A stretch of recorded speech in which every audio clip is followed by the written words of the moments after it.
Hi, and welcome to Better World Television. I'm your host, Dr. Jones, and every week I will be here in each episode letting you know which are the companies that are the most and least socially responsible so that you can make decisions that work for you as well as make the world a bit better.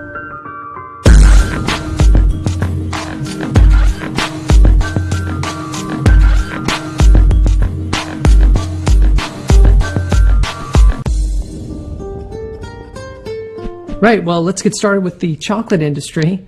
The chocolate industry is one of those industries that creates something that we all enjoy, but unfortunately happens to be one of the industries that is involved with some of the more seedy underbellies of the corporate world, in this case, child slave labor. Now, children from between the ages of 9 and 12 are involved in the production of a lot of this cocoa that's produced in West Africa. And it's estimated that about 40% of that cocoa ends up in the chocolate that you and I eat on a regular basis.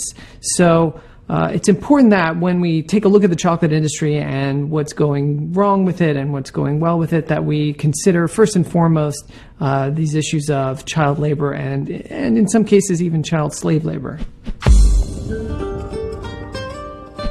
Let's get started with the worst corporation this week, which is the Nestle Corporation, a very large chocolate company, produces actually all kinds of products besides chocolate.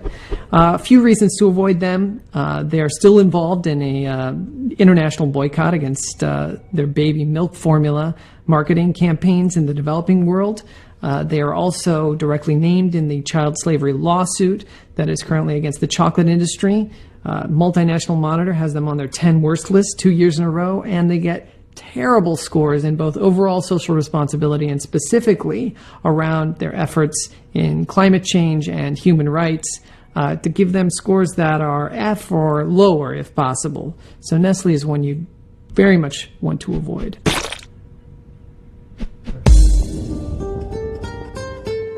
All right, moving on to some of the best companies available in the chocolate industry. We have Endangered Species Chocolate. This is a company that I give an A+ to. It's not just a slave-free certified chocolate, it's also fair trade and organic in many cases. It's one of these companies that not only gives 10% of its profits to environmental causes, including those specifically to help save endangered species, but it's a Co-op America certified green business, and they take time and effort to really help support sustainable farming techniques. So both the people and the environment benefit in the long term from this particular type of production.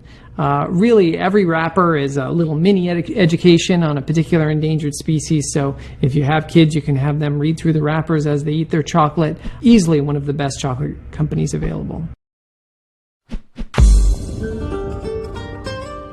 On to tips for the week. For those of you who are out buying chocolate this week, I recommend 3 things. First of all, look for fair trade labels on the chocolate that you buy. This certifies not only that the chocolate is slave-free, but also that the people involved are getting a fair wage for the work.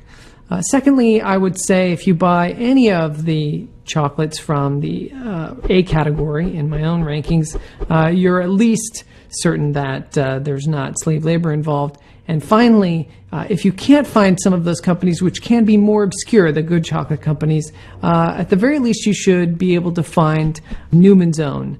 You may be familiar with their salad dressing. A number of products now come out of that company. Overall, a good company and a good choice in chocolate. All right, that's it for this week. If you're interested in finding out more about these companies and products, you can pick up the Better World Shopping Guide at your local bookstore. You can also go online to www.betterworldshopper.org to find out more information and to look up some of the rankings yourself.